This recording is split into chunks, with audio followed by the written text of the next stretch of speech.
I look a little sweaty and messed up right now because it's very hot, and I was about to wash my hair and do my hair and stuff. But I have to say this for a second. After watching the Waco siege, of course, most people with any type of consciousness, they know who David Koresh is, the cult leader, the Branch Davidians, which was a sect of the Seventh-day Adventists. If anybody's ever heard of the Seventh-day Adventist Church, for anybody who follows religion or keeps up with that type of area of things, the Seventh-day Adventists were the Branch Davidians were a Seventh-day Adventist like shoot off, and that's the sect that David Koresh belonged to. But David Koresh, he was a follower of the Branch Davidian leader, but he didn't like what they were doing. He wanted to, he had people who thought he was the leader, who saw more characteristics of him to being a good leader, if that makes sense. You know what I'm trying to say. So they left the original leader, the Branch Davidians, and they followed him. And that's how the whole situation started. David Koresh, kind of a crazy, weird guy. But anyway, what I'm about to say is talking about the American government. Because the American government will go and raid. And listen, people might think, people underestimate my intelligence all the time. What I'm about to say, the American government will go to Afghanistan, they'll go to Iraq, and you understand the same things that they're doing to those people over there, they're doing to Americans too. They use the same military type of tactics, but against their own people. And that's what people have been saying. In this later day, they talk about, militarized police, the ATF, the FBI, all stuff like that. But I'm just thinking about the way they treated David Koresh is how they treated the people, the foreigners in the countries that they invaded. They say they go in there to try to protect people. They're going in there to protect the children. In Iraq, they're trying to protect the children, trying to protect the people. But really, they end up bombing the children and killing people in the name of order, in the name of playing police. And that's what they did in Waco against David Koresh.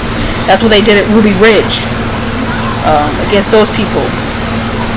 And if you think about it, that's the reason why Jim Jones, and I don't say what he did was right. I think Jim Jones was, of course, out of line. But I'm looking at what he did. He said he didn't want the government to come in and raid Jonestown, his settlement, like they did Ruby Ridge, or that a lot of stuff came later on. So it's like Jim Jones kind of foresaw that in a way. This sounds absolutely insane, but it was almost prophetic what Jim Jones said. I think that was back in 1976. Is the Jonestown incident happening? So he predicted this type of stuff, this type of federal aggression. It's always the federal government.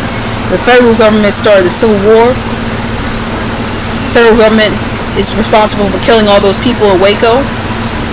The federal government was responsible for Ruby Ridge. They treat their own people. And they don't do the same thing, the same tactics they do in Afghanistan and Iraq to their own people. They say that they're going in for a noble cause, to liberate people. They're going to liberate the kids of Waco. This crazy religious fanatic is keeping them captive. And these people are listening to him. He's the Bible God. He's the Messiah. That's what they do. That's what these people think. And oh my goodness, he's so terrible. He's a dictator. So we're going to go and we're going to save these people. But how are you going to save them? By dropping a bomb on them and killing all the kids in Waco? Jim Jones, you can hate Jim Jones all you want, but he saw something. He had a prophetic vision of what he knows what the government was capable of. He was in cahoots, people say, with the CIA.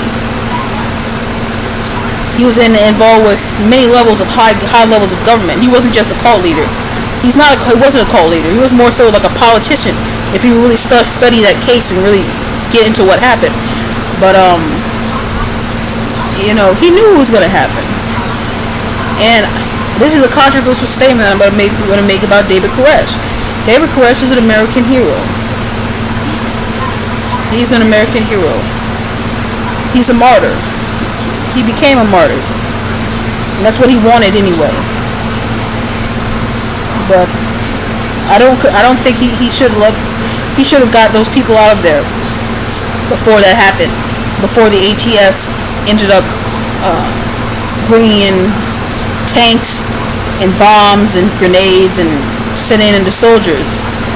They weren't concerned with getting the kids out. They were just concerned about winning, is what happened after a while. And that's the same things that happened in Vietnam. It's the same things that happened in Iraq. And it's the same thing that happened in Afghanistan. The same. It's first it's a noble cause, but then later on it's just all about, hey, I'm the G.I. Joe. I'm an American hero. I'm gonna liberate everybody from the evildoers by being evil themselves. And they're going in. The ATF was going in to Waco's David Koresh's compound to confiscate guns. Ironically, they went in there to confiscate guns by using guns to confiscate guns.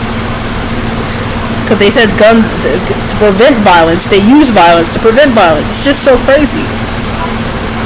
And it points to something that's very, very, very wrong about Americans, about the government.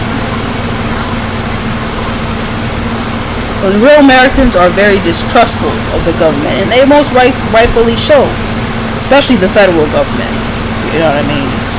Especially the federal government. Anyway, that's all I gotta say for